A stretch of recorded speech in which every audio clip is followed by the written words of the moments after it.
আমাদের জীবনে দুই ধরনের সম্পত্তি হয়ে থাকে, এক হলো ভৌতিক সম্পত্তি, এক হলো জৈবিক সম্পত্তি। অর্থ, সম্পদ, সুবিধে, খাদ্য এইসব ভৌতিক সম্পত্তির মধ্যে পড়ে। ব্যক্তি, মিত্র, পরিবার, আমাদের আপনজন, আত্মীয় স্বজন সব জৈবিক শ্রেণীতে পড়ে। আর প্রত্যেক মানুষের পক্ষে এই বিভাজন বোঝা অত্যন্ত আবশ্যক, কারণ মূলত আমাদের ব্যবহার দুই রকমের হয়ে থাকে। হয় আমরা ভালোবাসি বা আমরা সদ্ব্যবহার করি। আর সবথেকে বড় ভুল আমরা তখন করি যখন আমরা বুঝতেই পারি না যে ভালোবাসবো কাকে আর ব্যবহার করব কাকে। আমরা ভৌতিক সম্পত্তি ভালোবেসে ফেলি আর ব্যবহার করি জৈবিক সম্পত্তিকে, যেখানে এটা অনুচিত। জৈবিক সম্পত্তিকে ভালোবাসুন আর ভৌতিক সম্পত্তিকে ব্যবহার করুন। যেদিন আপনার মধ্যে এই বোধ জাগ্রত হবে যে কাকে ভালোবাসবেন আর কাকে ব্যবহার করবেন, সেই দিন আপনার জীবনে শুধুই শান্তি বিরাজমান হবে। আর তখন এই মন প্রসন্ন হয়ে বলবে, রাধা রাধা। কাল, আজ এবং কাল, আমাদের সমগ্র জীবন এই তিনটির আশেপাশেই ঘুরতে থাকে। আমরা সবসময় বিগত সময়ের বিষয়ে ভাবতে থাকি। অতীতে যদি আমাদের দ্বারা কোনো ভুল হয়, সেই বিষয়ে ভেবে ভেবে আমরা সবসময় অনুতাপ করতে থাকি। এটা উচিত নয়। দেখুন, অতীতের থেকে শিক্ষা লাভ করা অত্যন্ত আবশ্যক, কিন্তু সেই ভুল যাতে আবার না হয় সেই কাজটা কিন্তু আপনাকে বর্তমানেই করতে হবে, তাই না? দ্বিতীয় কথা, আমরা সবসময় ভাবি আগামী দিনের বিষয়ে, ভবিষ্যতের বিষয়ে। আমরা ভাবি যে কাল করে নেব, আজ এই কাজ করতে পারছি না, কোনো ব্যাপার নয়, কাল করে নেব। আজ কাজটা শুরু করতেই পারলাম না, কোনো ব্যাপার নয়, কাল করে নেব। আজকের দিনটাই ভালো ছিল না, কোনো ব্যাপার নয়, সেটা কাল করে নেব। ব্যাপারটা বুঝুন, আপনি নিজের সময় নষ্ট করছেন। দেখুন, এই যে কাল, তা কখনোই আপনার হাতে আসবে না। তাই যে কাজ করতে চান সেটা আজকেই করুন, অন্তত শুরুটা করুন। কারণ এই আগামী সময় তা সবসময় আপনার থেকে এক কদম আগে থাকবে, একদিন এগিয়ে থাকবে। জানেন কেন? কারণ এই কাল আপনার জন্য অপেক্ষা করবে না, সেই জন্য আপনিও এর জন্য অপেক্ষা করবেন না। যা করার তা আজকেই শুরু করুন। কারণ যে বর্তমানে নিজের ভিত স্থাপন করেন না, ভবিষ্যৎকালে তার সুন্দর শক্তিশালী ভবন কখনো নির্মাণই হয় না। আসুন আর আমার সাথে ভালোবেসে বলুন, রাধা রাধা। সাফল্য খুব সহজ এক শব্দ। এটা হলো সেই সব শব্দের মধ্যে অন্যতম যা মানুষ একটু বুঝলেই ভাবেন সব বুঝে ফেলেছি। আর যেই উনি বুঝতে পারেন সাফল্য কি, আজীবন সেই সাফল্যের পেছনেই ছুটতে থাকেন। এই সাফল্য হলো একটা খেলার মতো, যাতে মানুষ নিজের সমস্ত জীবন বাজি লাগিয়ে দেন। আর প্রত্যেক খেলার মতোই এরও কিছু নিয়ম রয়েছে। আর প্রাথমিক নিয়ম হলো, এই সাফল্য লাভ করার জন্য সাফল্য লাভ করার স্বপ্ন আপনাকে অবশ্যই দেখতে হবে আগে। হ্যাঁ, কিন্তু শুধুমাত্র স্বপ্ন দেখলেই কিছুই হবে না। স্বপ্ন দেখুন, তারপরে আপনার নিজের নিদ্রাকে ভঙ্গ করতে হবে, দিনরাত পরিশ্রম করতে হবে, দিনরাত চেষ্টা করতে হবে। তবেই এই সাফল্য আপনার কাছে আসবে আর আপনার পদানত হবে। তাহলে স্বপ্ন দেখুন আর পরিশ্রম করে তাকে সার্থক করুন। যদি এটা করেন তবেই সাফল্য সহজেই আপনার কাছে আসবে। আর তখন মন প্রসন্ন হয়ে বলবে, রাধা রাধা। সমস্যা,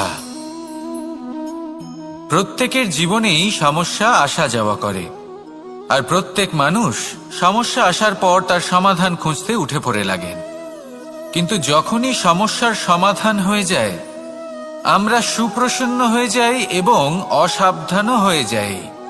আমাদের মনে হয় যে আমরা সম্পূর্ণরূপে সমস্যার অন্ত করেছি, কিন্তু কোথাও না কোথাও একটা ছোট্ট বীজ রয়েই যায়। আর সেই বীজ আমাদের অসাবধানতার ছত্রছায়ায় বড় হতে থাকে, আর তারপর মহা সংকট হয়ে আবার আমাদের উপর আক্রমণ করে। এই সংকট যে কোনো রূপে আসতে পারে, কোনো শত্রুর রূপেও আসতে পারে, বা কোনো মহামারীর রূপেও আসতে পারে। সেই জন্য সব সময় সাবধান থাকাই উচিত। কারণ অসাবধান হলে কি হয়, আমাদের সুরক্ষা চক্রে একটা ছেদ উৎপন্ন হয়, আর আমাদের শেষ করতে পারে এমন এক বাণ সেই ছেদ বিন্দু হয়ে আমাদের হৃদয়ে প্রবেশ করতে পারে। তাই যে কোনো সমস্যার সমাধান করুন, জয়ী হন, উৎসবও পালন করুন, কিন্তু সাবধানে থাকবেন। আসুন আর আমার সাথে ভালোবেসে বলুন, রাধা রাধা। কথায় আছে এই জীবন একটা যুদ্ধ, একটা লড়াই। নিজের অস্তিত্বের জন্য, নিজের মূল্যের জন্য, যা আমরা পেতে চাইছি তার জন্য। এই যুদ্ধে জয়লাভ কে করে? এই যুদ্ধে জয়ী হয় এক যোদ্ধা। এবার বেশিরভাগ সময় আমরা যুদ্ধে অংশগ্রহণ করি না, নিজেকে বুঝিয়ে দিই যে আমরা তো যোদ্ধা নই। কিন্তু বিষয়টা তা নয়। একটা অত্যন্ত গুরুত্বপূর্ণ কথা আপনাকে মনে রাখতে হবে। কোনো যোদ্ধা জন্ম থেকে যোদ্ধা হন না, তিনি চয়ন করেন যে তিনি যোদ্ধা হবেন কিনা। তিনি তখনই একজন যোদ্ধা হয়ে ওঠেন যখন তিনি পিছু হটবেন না বলে দৃঢ় প্রতিজ্ঞ হন। যদি ওনার সামনে অন্যায় হয়, তার বিরোধিতা করার জন্য দৃঢ় প্রতিজ্ঞ হন, তবেই তিনি যোদ্ধা হয়ে ওঠেন। কেউ জন্ম থেকেই যোদ্ধা হয়ে এই পৃথিবীতে আসেন না। আপনি কি হতে চান?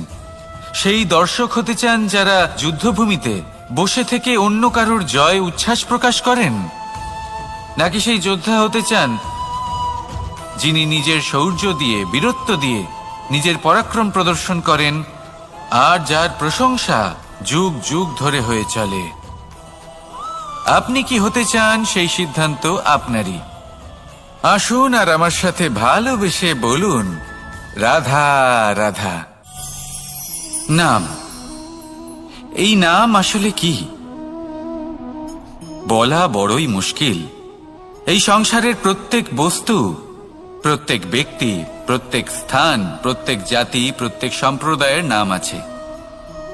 কিন্তু এই প্রত্যেক নাম কি যথেষ্ট? একেবারেই নয়। দেখুন, কিছু নাম হয় যা জন্মসূত্রে লাভ করা। যেমন আমার নাম রাখা হয়েছিল কৃষ্ণ, কিন্তু পরে মা আমাকে আদর করে কানাই বলতেন।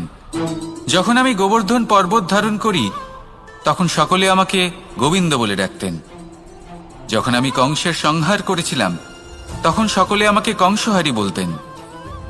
যখন আমি গীতাতে জ্ঞানের উপদেশ দিয়েছিলাম, তখন সবাই আমাকে যোগেশ্বর ডাকতেন। কিছু নাম হয় যা জন্মসূত্রে পাওয়া যায়, আর কিছু নাম হয় যা কর্মসূত্রে পাওয়া যায়। জন্মসূত্রে পাওয়া নাম মৃত্যুর সাথে সাথে শেষ হয়ে যায়, কিন্তু কর্মের দ্বারা প্রাপ্ত নাম মৃত্যুর পরেও অক্ষত থেকে যায়। তাই আপনি এই নামের মোহে কখনোই জড়াবেন না। শুধু কর্ম করতে থাকুন, তাহলেই এই মন আনন্দিত হয়ে উঠবে। আসুন আর আমার সাথে ভালোবেসে বলুন, রাধা রাধা। আপনার কি মনে আছে যে আপনি শেষবার কবে পরাজিত হয়েছেন? আপনার ভুল কবে হয়েছিল? আপনি কবে অসফল হয়েছিলেন, কবে পরাজিত হয়েছিলেন? মনে নেই? তাহলে তো আপনি নিজের জীবনের সবথেকে বড় শিক্ষককে হারিয়ে ফেলেছেন। আপনার বিগত হার, পরাজয়, ভুল, এটাই আপনার জীবনের প্রধান শিক্ষক আর প্রধান সহায়ক। এটাই আপনাকে শেখায় যে কি করা উচিত, কি করা উচিত নয়।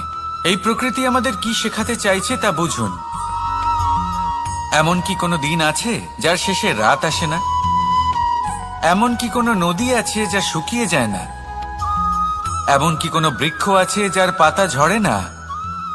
এমনই তো হয়।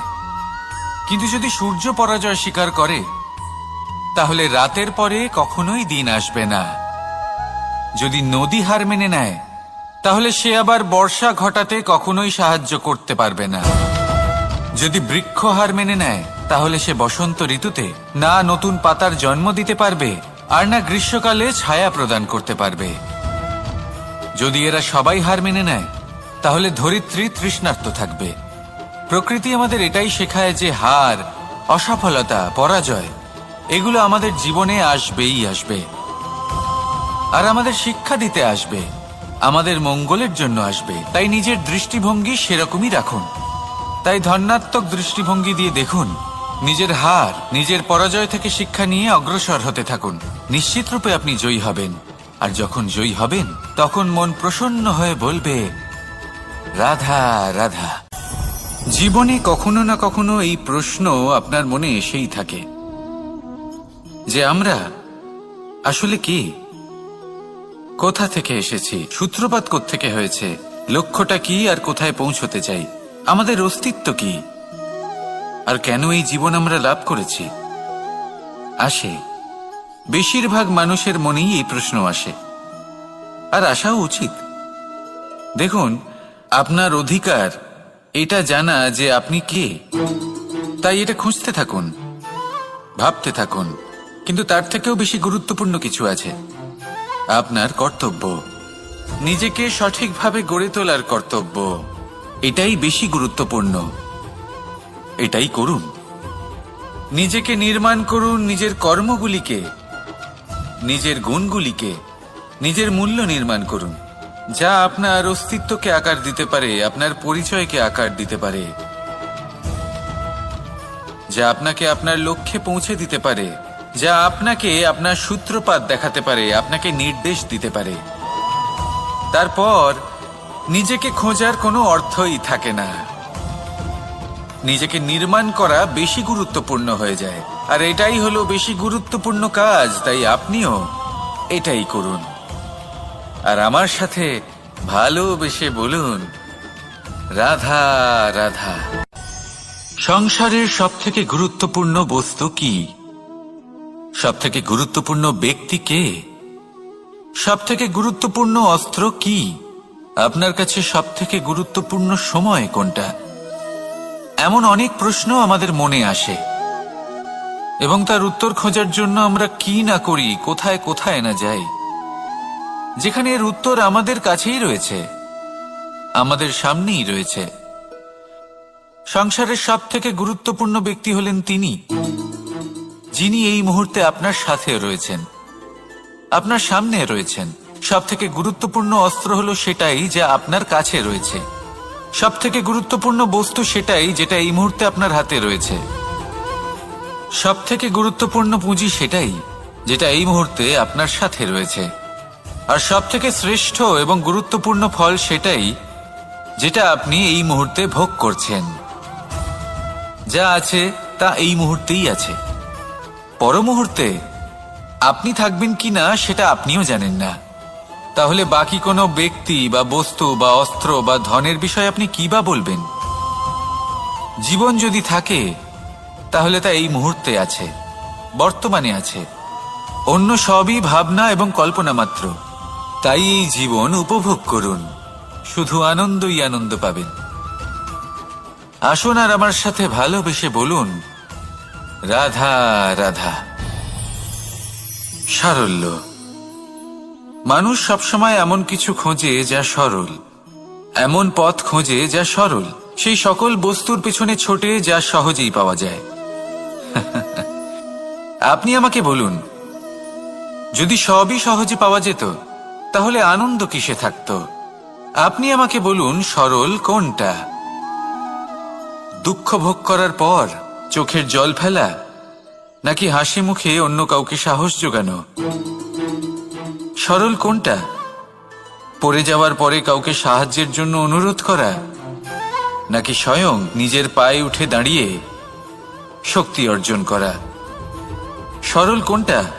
ঝড় বৃষ্টি আসার পরে নিজের ভেঙে যাওয়া বাড়ি দেখে চোখের জল ফেলা, নাকি মাটিতে জল দিয়ে আবার নিজের বাড়ি মেরামত করে পুনর্নির্মাণ করা? কোনটা সরল? আপনি দেখবেন সেটাই সরল যেটা শেষে আপনাকে যন্ত্রণা দেবে।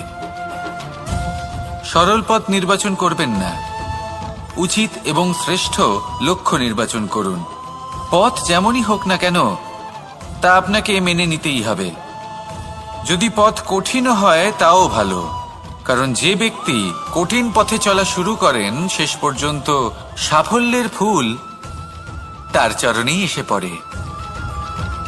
তাহলে সামনে এগোতে থাকুন আর আমার সাথে ভালোবেসে বলুন, রাধা রাধা। যজ্ঞের আগুনকে শুভ বলে মনে করা হয়, আর সেখানেই চিতার আগুনকে অশুভ মনে করা হয়। এমনটা কেন হয়? এখানে বিষয়টা হলো লক্ষ্য, বিচার এবং সঙ্গের। যখন আমরা যজ্ঞ করি তখন আমাদের লক্ষ্য কি হয়? পরিবেশকে আরো পবিত্র করে তোলা, ইতিবাচক করে তোলা। আমাদের লক্ষ্য শুভ হয়। তারপরে আসে বিচার। এই পরিস্থিতিতে সেই বিচার হলো অগ্নি। স্ফুলিঙ্গ থেকে তীব্র আকার ধারণ করে সমস্ত কাঠকে পুড়িয়ে দেয় এবং সুগন্ধ ছড়িয়ে দেয়। অর্থাৎ যদি আপনার লক্ষ্য শুভ হয় তাহলে তার নিজেই শুভ বিচারধারাকে আমন্ত্রণ জানায়। এই শুভ বিচার তখনই আসবে যখন আপনার সংকল্প শুভ হবে। অন্যদিকে হলো চিতার আগুন। এর লক্ষ্য কি? একটা দেহকে পরধামে পৌঁছে দেওয়া। সবার শেষে সবকিছু আপনার উপরে নির্ভরশীল যে আপনি কোনটা চয়ন করতে চান। আপনার লক্ষ্য যদি শুভ হয় তাহলে আপনার বিচার এবং সঙ্গতি আর তার পরিণাম সবই শুভ হবে। আসুন আর আমার সাথে ভালোবেসে বলুন, রাধা রাধা। এই সংসারের প্রত্যেক বস্তুর, প্রত্যেক পরিস্থিতির, প্রত্যেক আবেগের দুটি দিক আছে। এর মধ্যে পার্থক্য করা সম্ভব শুধুমাত্র দৃষ্টিভঙ্গির দ্বারা। যদি কোনো ব্যক্তি পর্বত শিখরে দাঁড়িয়ে থাকেন তাহলে উনি এটাই দেখতে পাবেন যে এই জলের ধারা সমুদ্রের দিকে বয়ে চলেছে। আরেক ব্যক্তি যিনি সমুদ্রের কাছে দাঁড়িয়ে আছেন তার এটাই মনে হবে যে এই জলের ধারা সমুদ্রের দিকে আসছে। এখানে বিষয়টা হলো দৃষ্টিভঙ্গির, আর এটাই সময়ের সাথেও হয়ে থাকে। অনেক সময় মানুষ চিন্তিত হয়ে পড়েন, ত্রস্ত হয়ে পড়েন যে তার কাছে হয়তো খুব কম সময় আছে, তাতে তিনি অনেক কিছুই করতে পারবেন না, আর একটু সময় থাকলে খুব ভালো হতো। তিনি এইভাবেও ভাবতে পারেন যে অল্প হলেও সময় বাকি তো রয়েছে, অর্থাৎ যা অবশিষ্ট আছে তাকে সংরক্ষণও করা সম্ভব, তাতে জীবন যাপনও করা সম্ভব। আর এটা নির্ভর করছে আপনার উপর। তাই দৃষ্টিভঙ্গি ইতিবাচক রাখুন আর আমার সাথে ভালোবেসে বলুন, রাধা রাধা। দ্বিধাবোধ। অনেক সময় আমরা জীবনে সেই বাঁকে এসে পৌঁছই যেখানে আমরা বুঝতেই পারি না যে এবার কোন দিক নির্বাচন করা উচিত। কখনো এদিকে যাওয়া উচিত মনে হয়, কখনো ওদিকে যাওয়া উচিত মনে হয়, কখনো দুদিকেই যাওয়া প্রয়োজনীয় বলে মনে হয়, কিন্তু তা তো সম্ভব নয়। কখনো কখনো এটা মনে হয় যে এখানেই থেমে যাওয়া ভালো, কোথাও না যাওয়াই শ্রেয়। এবার একেই তো দ্বিধাবোধ বলে। সংসারে এমন কোনো দ্বিধা নেই যার সমাধান সম্ভব নয়। এই দ্বিধাবোধ স্বাভাবিক, আর আপনার এই দ্বিধাকে আমি একটু সরল করে দিই। দ্বিধাগ্রস্ত হয়ে নির্বাচন করলে তখন এটা মাথায় নিয়ে করবেন যে আপনার এই নির্বাচনের ফলে এই সংসারের ওপর, এই সমাজের ওপর কি প্রভাব পড়তে পারে। নিজের লাভ ক্ষতির বিষয়ে ভাবা ছেড়ে দিন আর কর্ম করুন সংসারের মঙ্গলের জন্য, আগামী প্রজন্মের মঙ্গলের জন্য। ভাবুন আপনার এই নির্বাচনের জন্য কিভাবে তাদের জীবনের উদ্ধার সম্ভব। কারণ এই ভাবনাই হলো উচিত ভাবনা। কারণ অনেক সময় ওষুধ একটু কড়া মনে হতেই পারে, কিন্তু এই ওষুধই তো রোগ মুক্তি ঘটায়। সেইভাবে আপনাকেও এই দ্বিধার মুহূর্তে কঠিন নির্বাচন করতে হতে পারে। এই কঠিন নির্বাচন জীবনে কঠিন পরিস্থিতিও আনতে পারে, কিন্তু যদি এই নির্বাচন ধর্মসঙ্গত হয়, যদি এর দ্বারা সংসারের মঙ্গল হয়, তাহলে এই নির্বাচনই হলো সঠিক নির্বাচন। আসুন আমার সাথে ভালোবেসে বলুন, রাধা রাধা। মানুষ নানান ধরনের বাসনা পোষণ করেন, তাদের নানান ইচ্ছে থাকে, অভিলাষা থাকে, নানান কামনা করতে থাকেন, স্বপ্ন দেখেন, প্রার্থনা করেন যেন তা সফল হয়, নিজের সম্পন্নতা কামনা করেন, আর শেষে নিরাশ হয়ে যান কারণ এসব কিছুই পান না। আপনাকে একটা ছোট্ট উদাহরণ দিই। জঙ্গলের রাজা কাকে বলা হয়? সিংহকে। এবার যেহেতু সিংহ বনের রাজা, তাই হরিণ তো তার কাছে এসে এটা বলতে পারে না যে আপনি হলেন বনের রাজা, তাই আপনি আমাকে মেরে ফেলুন, আমাকে খেয়ে ফেলুন আর নিজের ক্ষুধা নিবারণ করুন। এমন তো হয় না। সিংহ যতই বনের রাজা হোক, তাকেও পরিশ্রম অবশ্যই করতে হয়, তবেই তার ক্ষুধা নিবারণ হয়। সেইভাবেই আপনার সমস্ত স্বপ্ন, আপনার সমস্ত ইচ্ছে, আপনার সমস্ত অভিলাষা, সমস্ত আকাঙ্ক্ষা পূরণ হবেই, অবশ্যই হবে, পরিশ্রমের দ্বারা। শুধু ভাবলেই হবে না? তাহলে আপনিও জীবনে পরিশ্রম করুন, নিজের সমস্ত স্বপ্ন পূরণ করুন, আর আমার সাথে ভালোবেসে বলুন, রাধা রাধা। আপনি কি কখনো কোনো উঁচু পর্বতের শিখরে পৌঁছতে পেরেছেন? যদি পৌঁছে থাকেন বা যদি আপনি কোনো উঁচু পর্বতের শিখরে যান, তাহলে ভালো করে দেখবেন, আপনি যত উঁচুতে অগ্রসর হতে থাকবেন আস্তে আস্তে সমস্ত বনস্পতি বিলুপ্ত হতে থাকে। তারপরে সমস্ত গাছপালা, পশু পাখি সব বিলুপ্ত হতে থাকে। শেষ পর্যন্ত সেই শিখরে থেকে যায় শুধুমাত্র শান্তি, নীরবতা। আমাদের মানুষের সাথেও এটাই হয়। মানুষ যখন আত্মবিকাশের পথে অগ্রসর হতে থাকে এবং নিজের জীবনের শিখরে পৌঁছতে চায়, তখন তার একা থাকা অত্যন্ত প্রয়োজনীয় হয়। আর তাকে তখন ত্যাগ করতে হয় নিজের সুখ স্বাচ্ছন্দ্য, নিজের সম্পত্তি, নিজের সমৃদ্ধি, নিজের সৌন্দর্য। দেখুন, জীবনের শিখরে পৌঁছনো একেবারেই সহজ কাজ নয়। এ হলো অত্যন্ত দুর্গম এক পথ। কিন্তু যদি আপনি সেখানে পৌঁছতে চান, তাহলে আপনাকে ত্যাগের প্রবৃত্তি জাগিয়ে তুলতে হবে। ত্যাগ কি সেটা জানতে হবে, কারণ ত্যাগের ফলেই মনে শান্তি আসে, আর সেই শান্তির ফলে মনে উৎপন্ন হয় প্রেম। আর এই প্রেমই হলো জীবনের অন্তিম লক্ষ্য। তাহলে আসুন আমার সাথে ভালোবেসে বলুন, রাধা রাধা। মানুষ বলেন প্রেমে অনেক শক্তি আছে, আর এটা সত্যিও বটে। প্রেমে এতটাই শক্তি থাকে যে শত্রুতার বড় বড় স্তম্ভকেও এত সহজে ফেলে দিতে পারে। কিন্তু আপনি দেখে থাকবেন, যারা অধিক শক্তিশালী হন তারা দুই ধার সম্পন্ন তরোয়ালের মতো হন। কারণ এই প্রেম যদি আচরণে থাকে, মনে থাকে, বিচার বুদ্ধিতে থাকে, তাহলে তা শুভ হয়। এই প্রেম সৃজন করে। কিন্তু প্রেম যদি ব্যবসার অঙ্গ হয়, যদি এই প্রেমের ব্যবহার নিজের স্বার্থ, নিজের অহংকারের জন্য করা হয়, তাহলে তা সংসারের বিনাশ ঘটাতে পারে।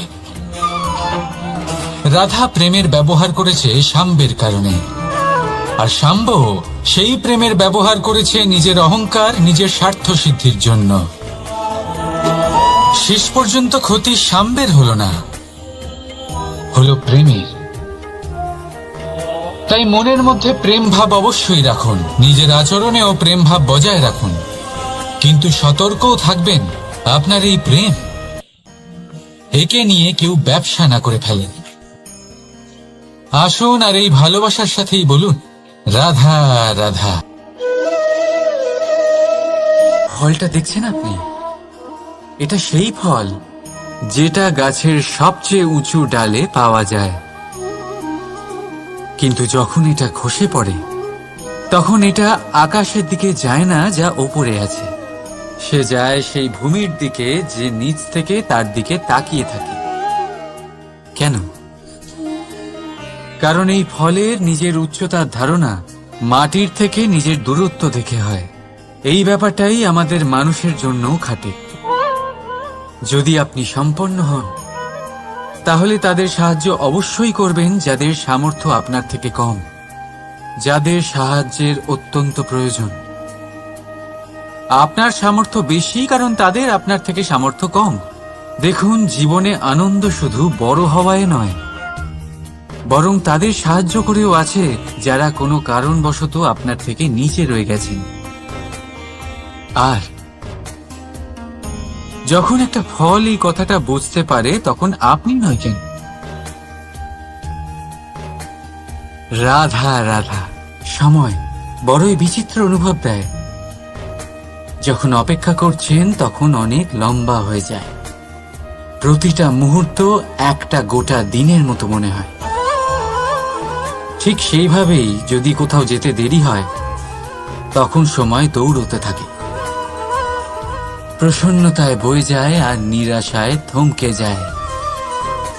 আপনদের সাথে থাকলে সময়ের খেয়ালই থাকে না, শত্রুদের সাথে থাকলে সেই সময়ই খারাপ হয়ে যায়। কিন্তু এটাই কি সত্যি বাস্তব? না, সময় তো সময়ই হয়, নিজের গতিতেই চলে সে। শুধু সেই গতির আভাস আমাদের মানসিক অবস্থা অনুযায়ী বদলে যেতে থাকে।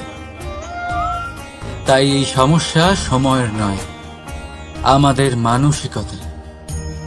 তাই নিজেকে খুশি রাখুন, অন্যদেরও খুশি রাখুন। আগের সমস্ত ঘটনা ভুলে যান আর একটা উজ্জ্বল ভবিষ্যতের দিকে অগ্রসর হন। সময় সবসময় ভালোই লাগবে। প্রেম করুন সবার সাথে, সময় সবসময় সুখেই কাটবে। রাধা রাধা। অগ্নি জীবনে খুব মহত্বপূর্ণ হয়। এই অগ্নি, এই অগ্নি উজ্জ্বলতা হয়ে আমাদের জীবিত রাখে। কিন্তু ভাবুন, যদি এই উজ্জ্বলতা ক্রোধের অগ্নি হয়ে দিকভ্রষ্ট হয়, তাহলে কি হবে? একটা ছোট পাতা দিয়ে শুরু করে গোটা বনকে ছারখার করে দিতে পারে। ঠিক সেরকমই মানুষের ক্রোধের আগুনও অন্যদের তো ভস্ম করেই, কিন্তু তার পূর্বে স্বয়ং নিজেকেই ভস্ম করে দেয়। তাহলে কি করা যায়? কি করে নিয়ন্ত্রণ করা যায় তাকে? উত্তর হলো, তাতে জল ঢেলে দিয়ে, জলের মতো বইতে দিন নাকি। ঠিক সেইভাবে যেমন সূর্য নিজের অগ্নিকে তেজ বানিয়ে আপনার কাছে পৌঁছে দেয়। এটাই পার্থক্য সূর্যের অগ্নি আর ক্রোধের অগ্নির মধ্যে। সূর্যের অগ্নি বিচ্ছুরিত হয়ে প্রতিফলিত হয়ে আসে, আর সেই জন্যই তাকে তেজ বলা হয়। অন্যদিকে আমাদের ক্রোধের আগুনের কোনো সীমাই থাকে না। তাহলে নিজের অন্তরের শক্তিকে ক্রোধের আগুন বানিয়ে জ্বালাতে চান, নাকি উজ্জ্বলতা বানিয়ে বিস্তারিত করতে চান? সিদ্ধান্ত আপনার। রাধা রাধা। এই সংসার অনেকটাই বড়, আর আমরা তার কাছে অত্যন্ত নগণ্য। এই সংসারে এমন অনেক মানুষ পাওয়া যায় যারা বোঝান যে এই সংসারটা কতটা বড়, কতটা অদ্ভুত, কতটা সুন্দর। আর এই সংসার রচনা করে পরমেশ্বর কত মহান এক কাজ করেছেন। কিন্তু আপনি এই জীবনে মাত্র কয়েকজন মানুষকেই পাবেন যারা আপনাকে এটা বলবেন যে এই সংসারে আপনি কতটা গুরুত্বপূর্ণ, আপনি কতটা অদ্ভুত। যদি আপনি তাদের সাথে থাকেন, তাহলে তারা নতুন কিছু সৃষ্টি করতে পারেন, এই সংসারকে আরো কতটা পবিত্র করতে পারেন। তাই এই সংসারকে গুরুত্ব না দিয়ে সেই মুষ্টিমেয় কিছু মানুষকে গুরুত্ব দিন, কারণ তারাই হলো আপনার আপনজন, আর তারাই আপনাকে সঠিক পথে চালিত করবে। মানুষকে তো বর্ষার স্রোতও বয়ে নিয়ে যেতে পারে, তাকে সাগরও ডুবিয়ে দিতে পারে, কিন্তু গঙ্গা জল সবচেয়ে বেশি শুদ্ধ, কারণ তার কয়েক ফোঁটা মানুষকে মুক্ত করে দেয়। রাধা রাধা। এ হলো একটা পাতলা সুতো। ভাবছি যদি এটা দিয়ে আমি পোশাক বানাই, তাহলে নিজের জন্য কত সুন্দর একটা পোশাক বানাতে পারবো। কিন্তু যদি এটা আমি, চিন্তা করবেন,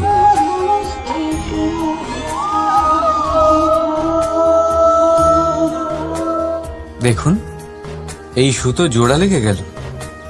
শুধু পার্থক্য হচ্ছে এটাই যে আগের মতো এটা আর সরল নেই, আর এটার দৈর্ঘ্য আগের থেকে কিছুটা কমে গেছে। এই সংসারে প্রেমের সাথেও ঠিক এটাই হতে পারে। প্রেমের এই সুতো যা দুই মানুষকে একসাথে বেঁধে রাখবে। অহংকার আর স্বার্থের আঘাত সে সহ্য করতে পারে না, ছিঁড়ে যায়। চেষ্টা করলে আবার এই সম্পর্ক হয়তো জোড়া লাগতে পারে, কিন্তু তা আগের মতো কখনোই থাকে না, কারণ মনে গিট পড়ে যায়। সেই জন্য প্রেমকে স্নেহের সাথে সামলে রাখুন, অহংকার আর স্বার্থের থেকে দূরে থাকুন। রাধা রাধা। আগুন কি করে? জ্বালায়। সেটা কাঠই হোক, কয়লা হোক, বস্ত্র হোক, যাই আপনি আগুনে দেবেন তা ভস্ম হয়ে যাবে। কিন্তু সোনা, যদি আপনি সোনা আগুনে ফেলেন তাহলে তা কুন্দন হয়ে নিজের অস্তিত্ব তৈরি করে। যদি আপনি লোহা গরম করেন তাহলে তা ইস্পাত হয়ে যায়। কেন কেন হয় এরকম? কারণ তাদের অন্তরের আগুন জ্বালানোর আগুনের থেকে অনেক বেশি তীব্র হয়। এই আগুন হলো পবিত্রতার, এই আগুন হলো নিশ্চয়তার। যদি আপনার লক্ষ্য স্থির থাকে, আপনার ইচ্ছে দৃঢ় হয়, তাহলে কুন্দন হয়ে বেরোবেন, ইস্পাত হয়ে বাঁচবেন, অন্তর থেকে শক্তি পাবেন, আর কেউ আপনার সাথে কোনো অনিষ্ট করতে পারবে না। রাধা রাধা। মানুষের জীবন কি? আপনি বলতে পারেন জন্ম আর মৃত্যুর মধ্যেকার সময়। আর মৃত্যু কখন হয়? যখন মানুষ শ্বাস নেওয়া বন্ধ করে দেয়, হাত পা নাড়ানো বন্ধ করে দেয়, ভাবা ছেড়ে দেয়। এমনটা নয়। মানুষের অন্তর, তার মৃত্যু তখনই হয় যখন তার অন্তরের করুণা শেষ হয়ে যায়। করুণা সেই ভাব যা মানুষকে মানুষ করে তোলে, যা এক মানুষকে আরেক মানুষের কষ্টে তার প্রয়োজনীয়তা অনুভব করে, আর সেটাই তাকে শক্তি দেয় অন্য কাউকে সহায়তা করার জন্য, তাকে পাত্র করে এই সৃষ্টির নিয়ন্তা হবার জন্য। দেখুন, এই সংসারে মৃত্যু কেবলমাত্র একবারই হয়, তাই তার আগে কেন মরব? এই করুণাকে কেন মারব? নিজের মনুষ্যত্ব বজায় রাখুন, মৃত্যুর পরেও আপনি জীবিত থাকবেন। রাধা রাধা। এটা হলো সূচ, আর এটা হলো তলোয়ার। এবারে আপনারা বলুন, আপনাদের দৃষ্টিকোণ থেকে এই দুই বস্তুর মধ্যে কোনটা বেশি শক্তিশালী আর গুরুত্বপূর্ণ হতে পারে? আপনি বলবেন তলোয়ারই সবচেয়ে শক্তিশালী বা গুরুত্বপূর্ণ। আচ্ছা, মানলাম যে তলোয়ার বেশি ভারী হয়। তলোয়ার আপনাকে যুদ্ধে বিজয়ী করে, যুদ্ধে শত্রুর বিনাশ করে, কিন্তু তলোয়ার দিয়ে আপনি কখনো আপনার বস্ত্র সেলাই করতে পারবেন না। যদি আপনার পায়ে কাঁটা ফুটে যায়, তা আপনি তলোয়ার দিয়ে বের করতে পারবেন না। আপনাকে সূচের ব্যবহার করতেই হবে। এবারে বলুন, তলোয়ার পেয়ে যাওয়ার পরে এইভাবে সূচকে হারিয়ে ফেলা কি ঠিক হবে?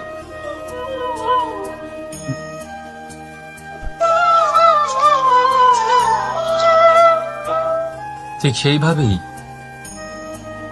জীবনে সম্পন্ন বন্ধু পাওয়ার পরেও আপনার সেই বন্ধুদের হারাবেন না যারা কম সম্পন্ন, দরিদ্র।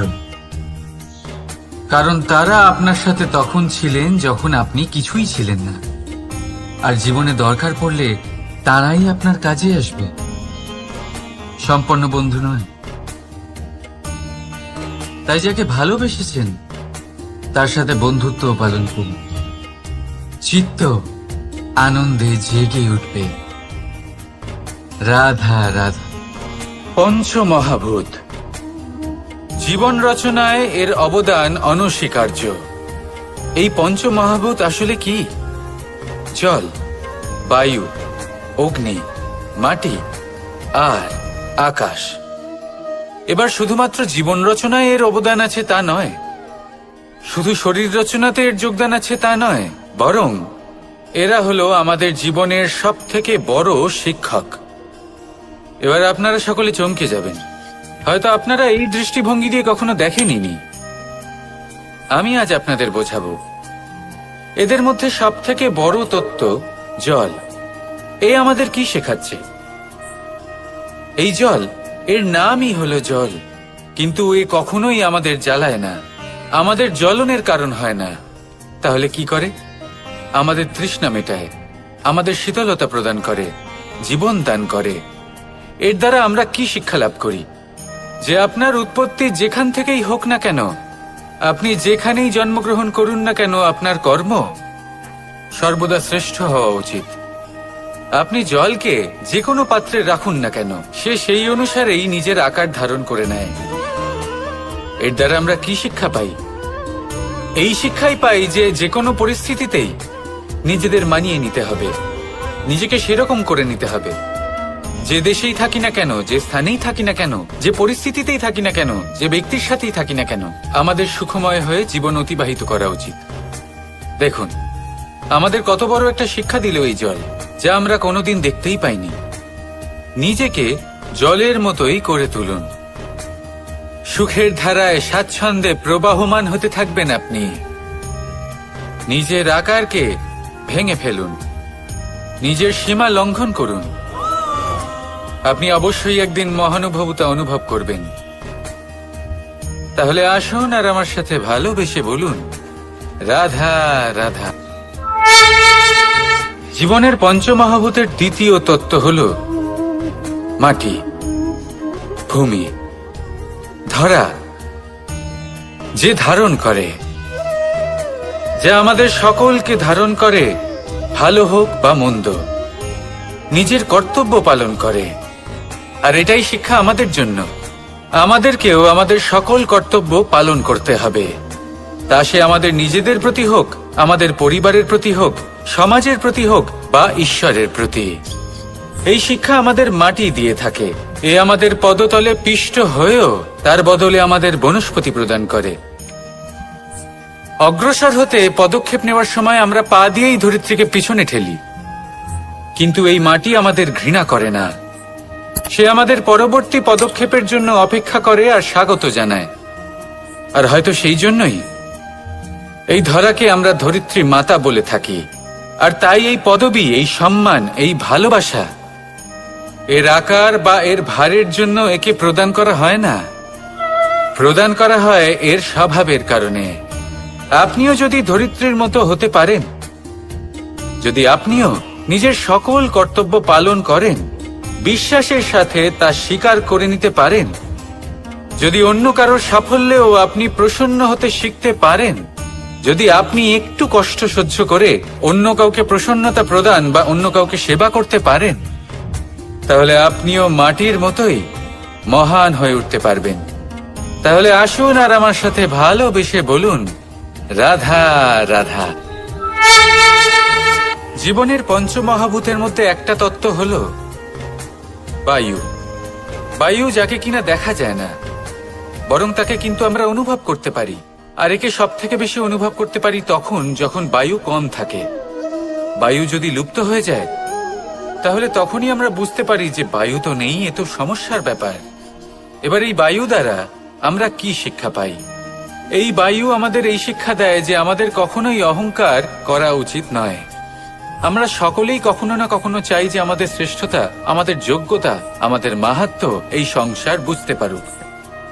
আর নিজের মাহাত্ম্য প্রমাণ করার জন্য শক্তি দেখানোর কোনো প্রয়োজন নেই। কারণ যখন কোনো ব্যক্তি, এই সমাজ, এই সংসার আপনাকে নিজের থেকে দূরে করে দেবে, আপনার থেকে দূরে চলে যাবে, তখন আপনার মাহাত্ম্য কি তার আভাস সে নিজে থেকেই অবশ্যই পেয়ে যাবে। আপনার কিছুই করার প্রয়োজন নেই। বায়ুর মতো হয়ে উঠুন, বায়ু যার কিনা কোনো ভার নেই। কিন্তু যখন সময় আসে, যখন সে তুফানের রূপ নেয়, তখন অত্যন্ত বড় বড় বিধ্বংসী কাজ সে করে ফেলে। আর তখন এর শক্তির কোনো তুলনাই হয় না। বায়ু যে নিজের সঞ্চালন দ্বারা পৃথিবীকে প্রাণ দেয়, নিজের পরিবহন দ্বারা এই মেঘ সৃষ্টি করে, এই ধরিত্রীর তৃষ্ণা নিবারণ করে। বায়ুর মতো যদি আপনি হয়ে উঠতে পারেন, তাহলে হালকা হয়ে যাবেন, ওপরে উঠতে পারবেন এই সংসার, এই ভৌতিকতা, এই মোহ মায়া থেকে। আর তখন আপনি বুঝতে পারবেন যে প্রেম কাকে বলে। তখন আপনি বুঝবেন যে দান করাই হলো জীবন। তাহলে আসুন আর আমার সাথে ভালোবেসে বলুন, রাধা রাধা।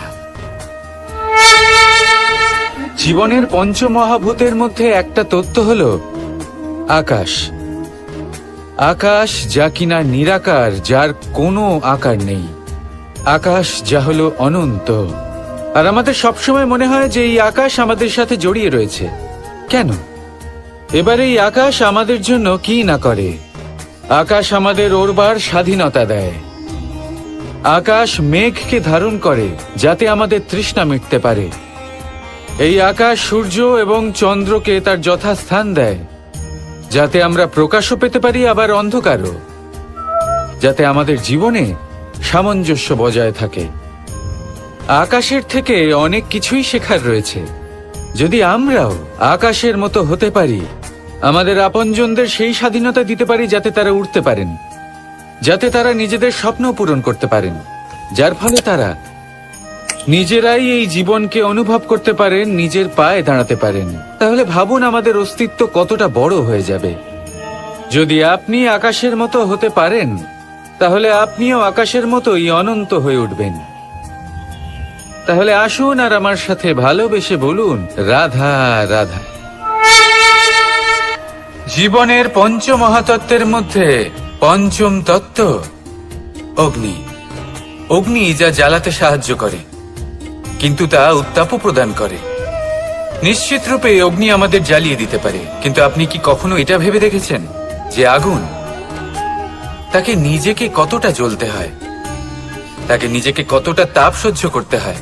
ও নিজে জ্বলে আমাদের উত্তাপ প্রদান করার জন্য, ও নিজে জ্বলে আমাদের ঊর্জা দেবার জন্য, আমাদের আলো দেবার জন্য, অন্ধকারে পথ দেখানোর জন্য, শত্রুর সাথে মোকাবিলা করার জন্য আমাদের সাহায্য করে নিজে জ্বলে। যখন আমরা কোনো দেবতার জন্য যজ্ঞ করি, তখন দেবতার ভোজন গ্রহণ করার নিমিত্ত হয় এই অগ্নি। কত কিছু ওকে সহ্য করতে হয় আমাদের এত কিছু দেবার জন্য। আপনিও আগুনের মতো হয়ে উঠুন, নিজে কষ্ট সহ্য করুন অন্যকে সাহায্য করার জন্য, তাদের জীবন উদ্ধার করার জন্য, নিজের প্রিয়জনের জন্য, নিজের পরিবারের জন্য, নিজের মাতা পিতার জন্য, এই সমাজের জন্য। নিজে কষ্ট সহ্য করুন, প্রকাশের কেন্দ্রবিন্দু হয়ে উঠুন, আর সকলকে পথ প্রদর্শন করুন, সবাইকে পথ দেখান। যেদিন আপনি আগুনের মতো হয়ে উঠবেন, সেই দিন ঠিক যেমন অগ্নিকে পুজো করা হয়, আপনিও সেইভাবে পূজনীয় হয়ে উঠবেন। যেমন সকল শুভকর্মে, সকল যজ্ঞে, সকল পুজোতে অগ্নিকে স্মরণ করা হয়, সেইভাবেই সকল শুভকর্মে আপনাকেও স্মরণ করা হবে। আর যেদিন আপনি এরকম হয়ে উঠবেন, সেই দিন জীবনের বাস্তব মর্ম কি আপনি তা বুঝতে পারবেন। তাহলে আসুন আর আমার সাথে ভালোবেসে বলুন, রাধা রাধা। পঞ্চমহাতত্ত্ব, পঞ্চমহাভূত, এদের বিষয়ে আমি আপনাদের সবকিছুই বলে দিয়েছি। কেন? এরা আমাদের জীবনের সব থেকে বড় শিক্ষক। আর এদের থেকে আমরা কি শিক্ষা পাই? নিশ্চিত রূপে এই পঞ্চমহাতত্ত্ব আমাদের দেহের নির্মাণ করে, কিন্তু একটা ষষ্ঠ মহাতত্ত্ব রয়েছে, এমন এক তত্ত্ব যার না কোনো ভার আছে, না কোনো পরিমাণ আছে, কিন্তু তা হলো অত্যন্ত গুরুত্বপূর্ণ, ভাবনা। কেউ একে আত্মা বলে, কেউ একে বিবেক বলে, কেউ একে প্রাণ বলে, আর কেউ বলে চেতনা। এবার এই চেতনা যখন পঞ্চমহাতত্ত্বের সাথে জুড়ে যায়, এক হয়ে যায়, তখন মানুষের জীবনের নির্মাণ হয়।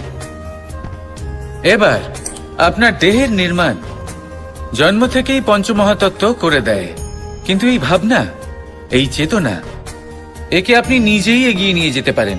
একে দিশা দেখাতে হবে, এর বিকাশ আপনাকেই করতে হবে। কিভাবে? তা আপনার উপর নির্ভর করছে। আপনি এর সদ্ব্যবহারও করতে পারেন, দুর্ব্যবহারও করতে পারেন। এমন এক দিশা দিতে পারেন, এমন সদ্ব্যবহার করতে পারেন যে আপনি নিজেই কোনোদিন ভগবত গীতার জ্ঞান দিলেন।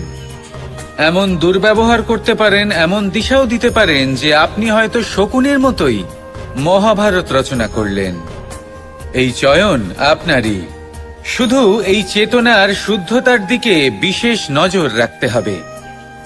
যদি এই চেতনা শুদ্ধ হয়, তাহলে প্রেম থাকবে, আর যদি এই চেতনা অশুদ্ধ হয়, তাহলে বিদ্বেষ হবে। আর আমার মতে সুখ এবং শান্তি প্রেমের দ্বারাই লাভ হবে, বিদ্বেষ দ্বারা নয়।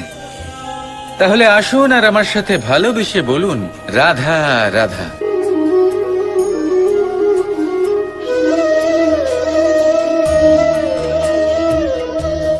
নারী জন্মসূত্রে কারোর কন্যা, ধর্মসূত্রে কারোর পত্নী, আর কর্মসূত্রে কারোর মা।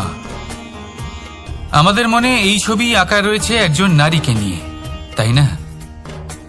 একটা অতুলনীয় ভূমিকা রয়েছে নারীদের আমাদের জীবনে, আর নারী ছাড়া আমরা কিছুই নই। কিন্তু অধিকার, সেখানে আমরা একটা ভুল করে বসি। যখন নারী একজন কন্যা থাকে, যখন সে জন্ম নেয়, তখন তার ওপর অধিকার থাকে তার পিতার। আর তারপর যখন বিয়ে হয়ে যায়, তখন তার অস্তিত্বের ওপর অধিকার থাকে তার স্বামীর। আর যখন তিনি মা হন, তখন নিজেই তিনি জীবনের সমস্ত অধিকার দিয়ে দেন তার সন্তানকে। কিন্তু আমরা কি কখনো এটা ভেবেছি এই জীবন হলো তার নিজের?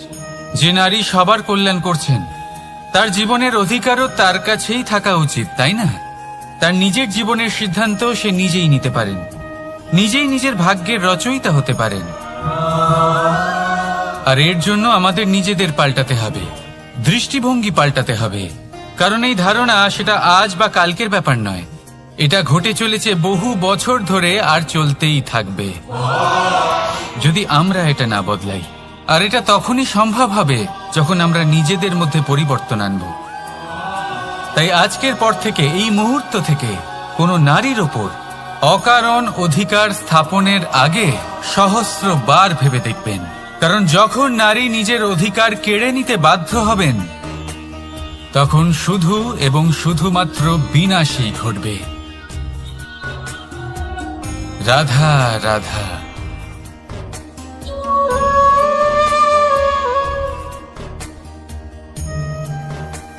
নারী,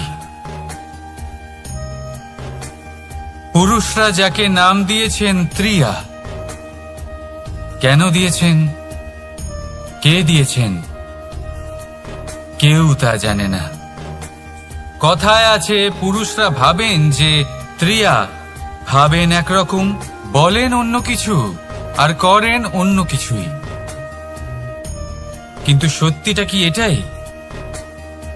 আসল সত্যি হলো এটাই যে ত্রিয়া হলো সেই চরিত্রহীন পুরুষ, আর কেউ নয়।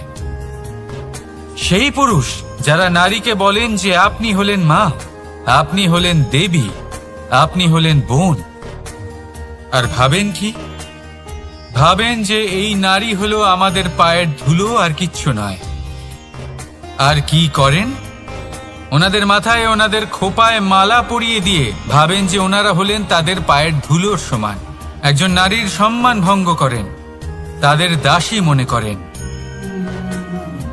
ভুলবেন না, যত্র নারী আস্ত পূজ্যন্তে রমন্তে তত্র দেবতা। অর্থাৎ যেখানে নারীকে পুজো করা হয়, সেখানে ঈশ্বর বাস করেন। আর যেখানে নারীকে অপমান করা হয়, সেখানে ঈশ্বর এবং ভাগ্য এই দুই রুষ্ট হয়। মনে রাখবেন, যদি নারী কল্যাণকারী হতে পারেন, তাহলে নারী মহাচণ্ডী রূপও ধারণ করতে পারেন। যদি একজন নারী মাতা হয়ে জন্মদান করতে পারেন, তাহলে নারী মৃত্যু হয়ে বিনাশও করতে পারেন। যেখানে নারী অপমানিত হবেন, সেখানে মহান ভারতও মহাভারতের পথে অগ্রসর হতে পারে। তাই মনে রাখবেন, নারীর অপমান যেন কখনোই না ঘটে। আর যদি কোথাও নারীর অপমান হয়, তার অর্থ হলো আপনার বিনাশ আপনার দিকেই আসছে। আর এটা হলো তার প্রথম পদক্ষেপের প্রথম পদধ্বনি। রাধা রাধা। যদি সন্তান কোনো দুষ্কর্ম করে, তাহলে সেই অপরাধ শুধু কি সেই সন্তানের?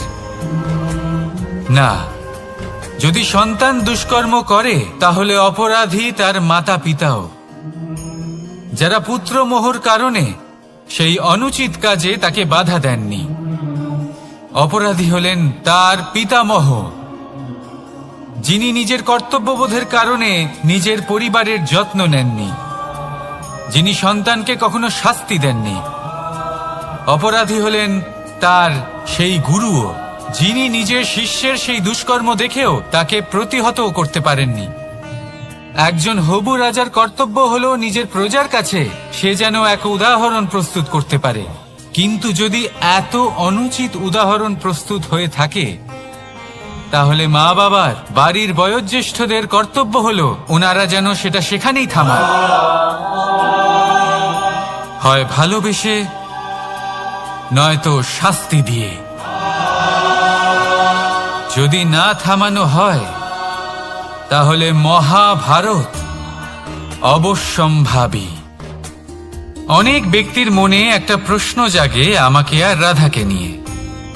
বলেন যে না আমি আর রাধা একসাথে থাকি, না আমাদের বিয়ে হয়েছে, আমি এখানে দ্বারকাতে ও ওখানে বর্ষণাতে, তাও এত ভালোবাসা কি করে? এ কেমন সম্পর্ক? আমি তাদের একটা সহজ কথা বলতে চাই। আপনি কখনো আয়নার দিকে দেখেছেন? নিজের দুই চোখের দিকে তাকিয়ে জিজ্ঞাসা করুন, এই দুই চোখ একসাথে কেন বন্ধ হয়, একসাথে কেন খোলে, একসাথে কেন ঘুমোয়, একসাথে কেন কাঁদে? আজীবন কোনো এক মানুষের সাথে সম্পর্ক রাখা অবশ্যই সম্ভব, তাদের সাথে দেখা না করে। আমার আর রাধার ভালোবাসাও কিছুটা এরকমই, আর কিছুটা এরকমই হয় ভালোবাসা দুই নয়নের মতো, যারা কখনোই মিলিত হবে না কিন্তু চিরকালের জন্য একসাথে জুড়ে থাকবে। এই অনুভূতি নিঃস্বার্থ হয়, আর এই নিঃস্বার্থ ভালোবাসা আপনাকে আনন্দের পথে অগ্রসর করে। জীবনে সবসময় নিঃস্বার্থভাবে ভালোবাসুন, শুধুমাত্র আনন্দই পাবেন। তাহলে আসুন আমার সাথে নিঃস্বার্থভাবে ভালোবেসে বলুন, রাধা রাধা। মানুষ, কোনো ব্যক্তির নির্মাণ হয় কিভাবে?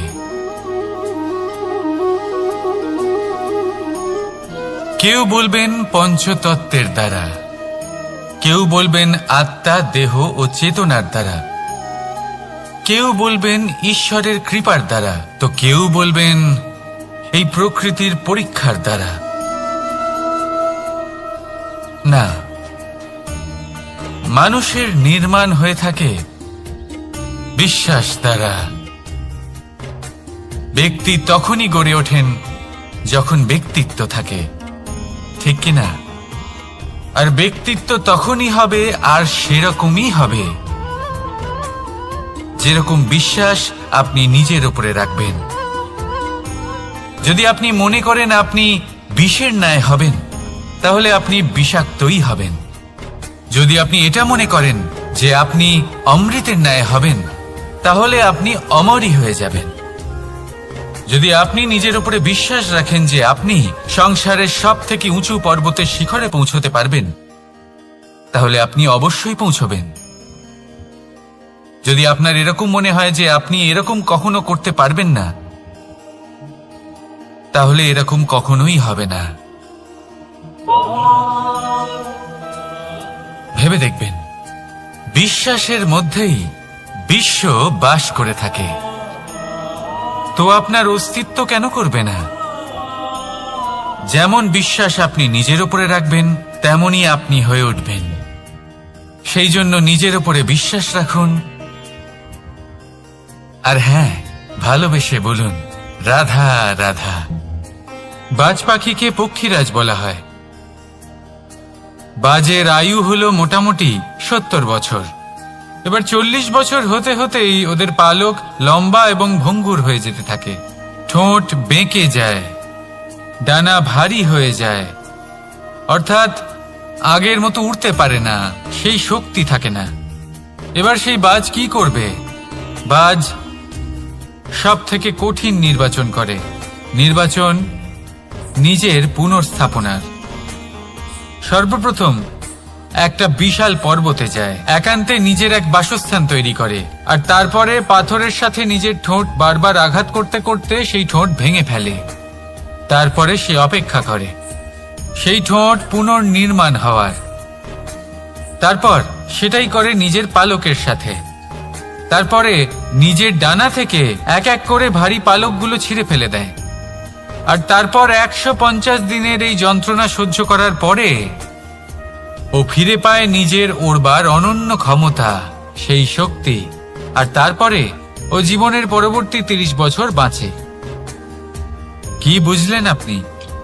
যদি ইচ্ছে শক্তি থাকে তাহলে একজন দুর্বলও শক্তিশালী হতে পারে। আপনিও এটাই করুন। নিজের অতীতের যন্ত্রণার বোঝাগুলিকে ত্যাগ করুন আর কল্পনার খোলা আকাশে উন্মুক্ত হয়ে উড়ে বেড়ান।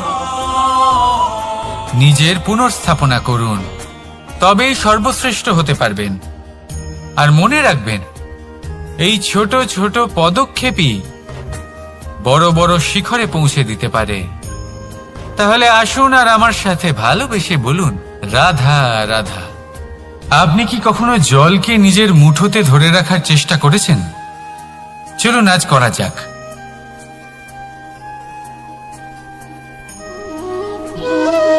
যদি আপনি নিজের মুঠো জোরে বন্ধ করেন, জল ধরে রাখতে পারবেন না। যদি আপনি তাকে এমনি বইতে দেন, তাহলে ও নিজের পথ নিজেই করে নেবে আর আপনার হাতেও থেকে যাবে।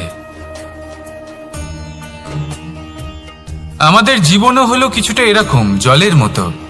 নিজের পথ নিজেই করে নেয় এই জীবন। প্রত্যেক সমস্যার সমাধান নিজেই করে নেয় এই জীবন।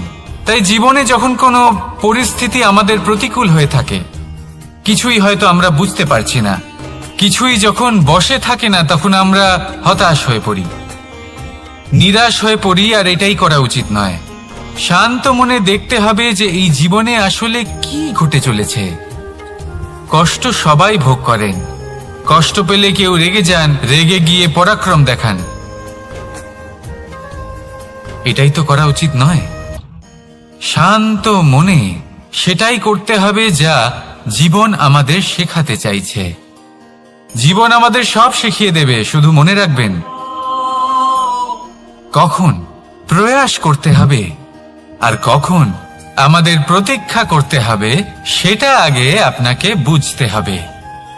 তাহলে আসুন আমার সাথে ভালোবেসে বলুন, রাধা রাধা। বল, শক্তি, পরাক্রম এই সংসারের বিকাশের মূল।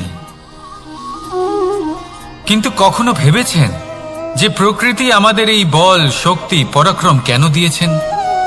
যাতে আমরা জীবনে কারোর উদ্ধার করতে পারি, কাউকে সাহায্য করতে পারি, কারোর জন্য ভালো কিছু করতে পারি, কোনো গরিব অসহায় মানুষের জন্য কিছু করতে পারি। এই বল, এই শক্তির সদ্ব্যবহার করতে পারি। কখনো দেখেছেন এমন মানুষ যার কাছে অসীম শক্তি আছে, কিন্তু তার সাথেই অসম্ভব অহংকারও রয়েছে? যিনি নিজেকে সর্বশ্রেষ্ঠ বলে মনে করেন, খারাপ কাজও করেন। আপনি দেখবেন প্রকৃতি এবং মানুষ তাকে ভাঙতে সর্বদা চেষ্টা করেন। মনে রাখবেন, যতই সুবিশাল পর্বত হোক না কেন, তা যদি পথে পড়ে, তাকে ভেঙে পথ প্রশস্ত করা হয়। যদি আপনার কাছে বল থাকে, শক্তি থাকে, পরাক্রম থাকে, তাহলে তার সদ্ব্যবহার করুন, কাউকে সাহায্য করুন, কাউকে রক্ষা করুন। যদি আপনি আপনার শক্তির দুর্ব্যবহার করেন, তাহলে মনে রাখবেন আপনি নিজের বিনাশ নিজেই আমন্ত্রণ করছেন। এবার বল অর্জন করার পরে, শক্তি অর্জন করার পরে, আপনি নিজেকে বিনাশ করতে চান নাকি এই সংসারের উদ্ধার করতে চান? সিদ্ধান্ত আপনার। রাধা রাধা। মানুষ আর ধন, এই দুইয়ের মধ্যে সম্পর্ক খুব ঘনিষ্ঠ। ধন হলো সেই শক্তি যার ব্যবহার মানুষ করে থাকে সাংসারিক বস্তু ক্রয় করার জন্য, নিজের জীবন যাপন করার জন্য। আর মানুষ হলো সেই শক্তি যারা ধনকে গুরুত্বপূর্ণ করে তোলেন।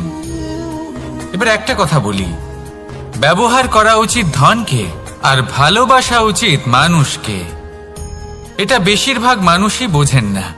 মানুষ এখানেই সব থেকে বড় ভুল করে বসেন। তারা ভালোবাসেন ধনকে আর ব্যবহার করেন মানুষকে। এ হলো অনুচিত। দেখুন, আপনি একটা সূচের দ্বারা যুদ্ধ করতে পারবেন না, আর কোনো তলোয়ার দ্বারা বস্ত্র সেলাই করতে পারবেন না, তাই না? কোনটা কিসের জন্য হয় সেটা বোঝা অত্যন্ত জরুরি। আপনিও সঠিক দিকে অগ্রসর হন। মানুষকে ভালোবাসুন আর ধনকে ব্যবহার করুন। যদি আপনি মানুষকে ব্যবহার করেন তাহলে আপনি ভালোবেসে ফেলবেন ধনকে, আর এই ভালোবাসা ধীরে ধীরে পরিণত হবে লোভে, আর ধীরে ধীরে এটা আপনাকে বিনাশ করে দেবে। তাহলে সমস্ত মানুষকে ভালোবাসুন আর এইভাবে ভালোবেসে বলুন, রাধা রাধা।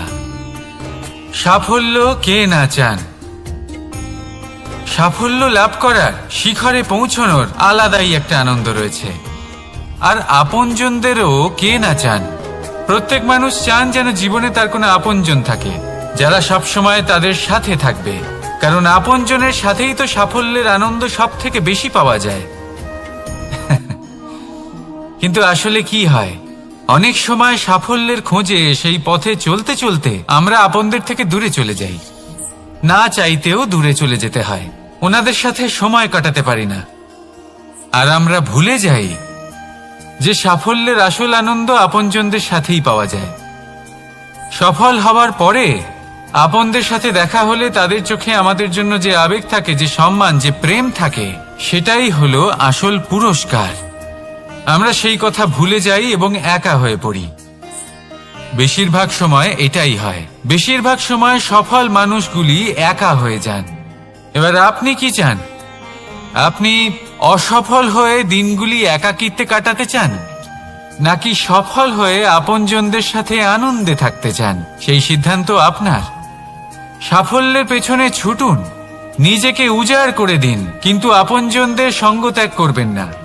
সেই আপনজন যারা আপনার সাফল্যের জন্য দায়ী, সেই আপনজন যিনি আপনার সাফল্যে আনন্দ পান, সুখ লাভ করেন, তাদের কখনো ত্যাগ করবেন না। আসুন আমার সাথে ভালোবেসে বলুন, রাধা রাধা। ভগবান আর ভক্ত যখন একাকার হয়ে যায়, যখন ভক্ত তার ভগবানের প্রতি এবং নিজের জীবনের উদ্দেশ্যের প্রতি সম্পূর্ণরূপে সমর্পিত হয়, তখন জন্ম নেয় ভক্তি। এই সংসারের সমস্ত আশা হয়তো আপনার সঙ্গ ত্যাগ করে দিতে পারে, তখনও ভক্তি সাথে থাকবে। ভক্ত আর ভগবান যখন একাকার হয়ে যায়, তাদের মধ্যে কোনো পার্থক্য থাকে না। তারা এক হয়ে যায়, এক ব্যক্তিত্ব, এক অস্তিত্ব। সেই জন্য কখনো জীবনে যে কোনো রূপেই, যে কোনো প্রকারেই, যে কোনো ঈশ্বরকে মান্য করুন। মনের মধ্যে শ্রদ্ধা ভাব জাগ্রত করুন, মনে ভক্তি ভাব জাগ্রত করুন। এই সমগ্র সংসারে সব কিছু আপনাকে ছেড়ে চলে গেলেও তখনও এই ভক্তি শুধুমাত্র আপনার উত্থান ঘটাবে। তাই মনে ভক্তি জাগ্রত করুন আর আমার সাথে ভালোবেসে বলুন, রাধা রাধা।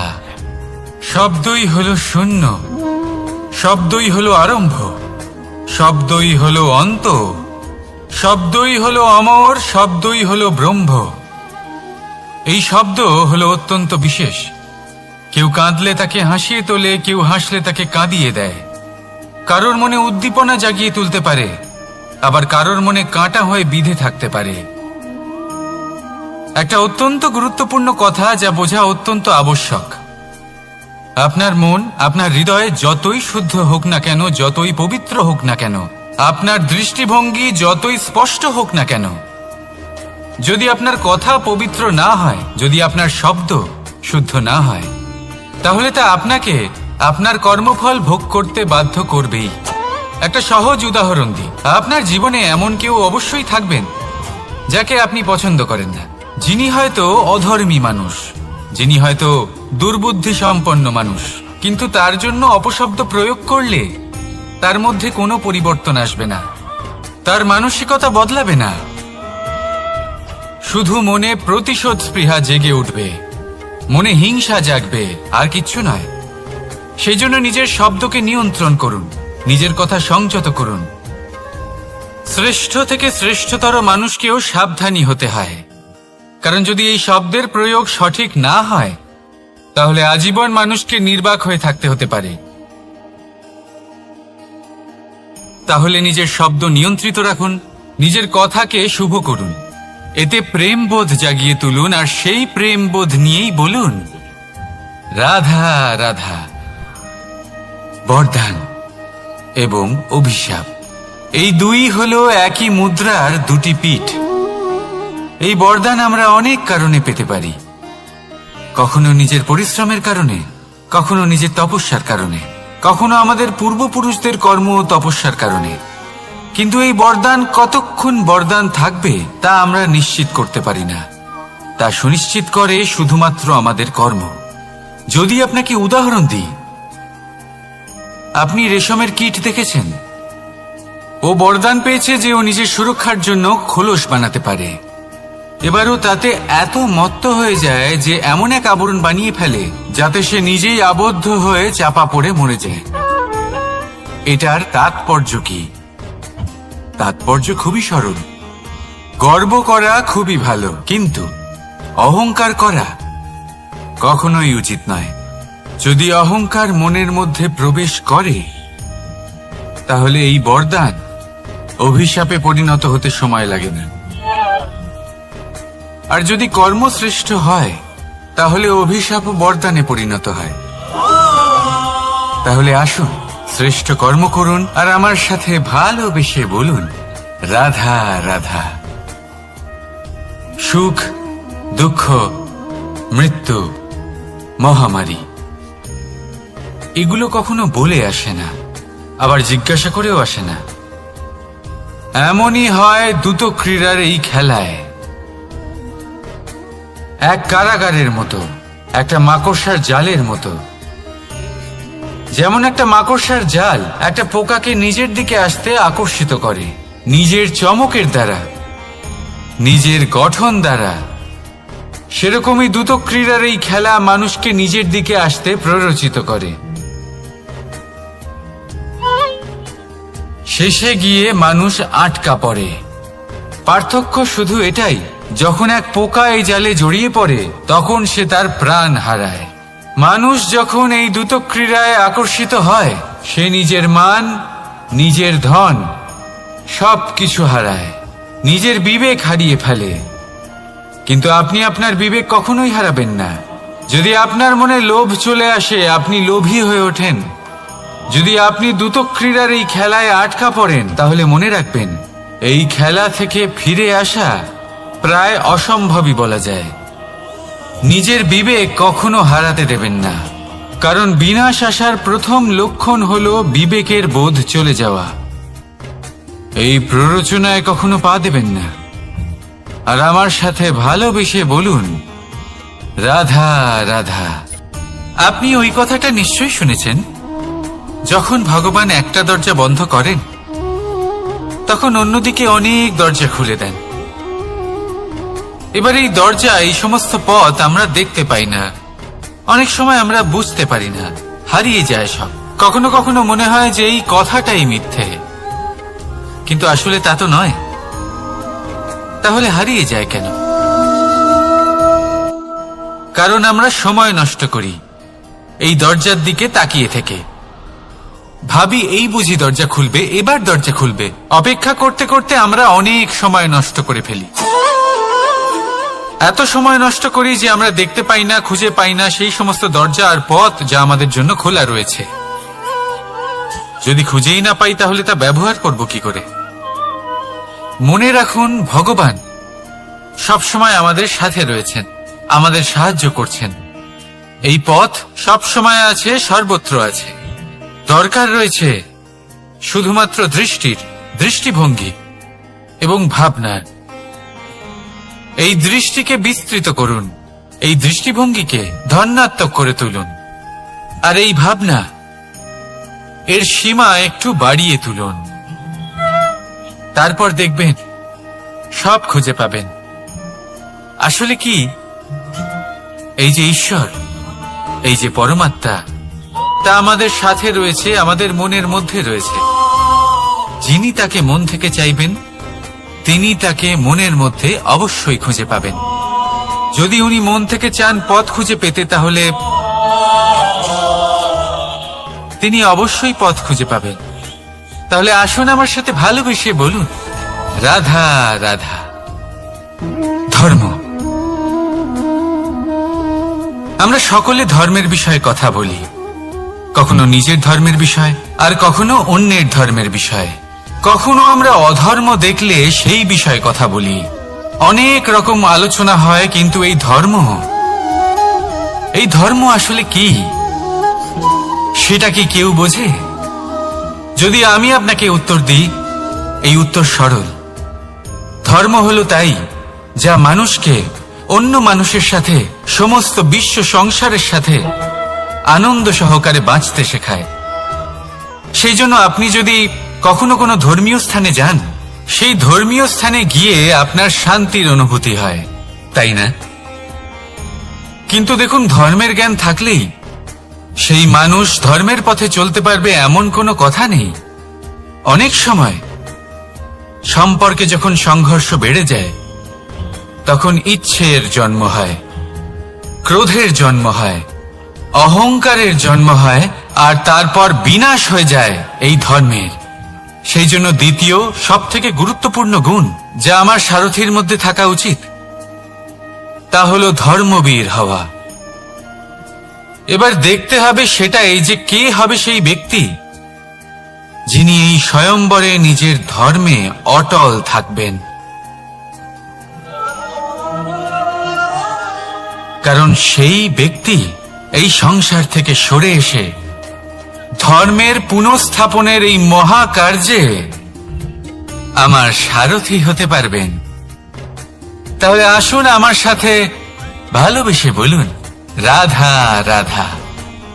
কর্ম, ধর্ম, জ্ঞান, এই 3 স্তরে অনেক মানুষ পৌঁছতে পারেন। অনেকে এই পরীক্ষা দিয়ে তাতে উত্তীর্ণ হয়ে যেতে পারেন, কিন্তু শিখরে পৌঁছে শাসন তিনিই করতে পারেন যার কাছে এই চতুর্থ গুণটিও থাকে,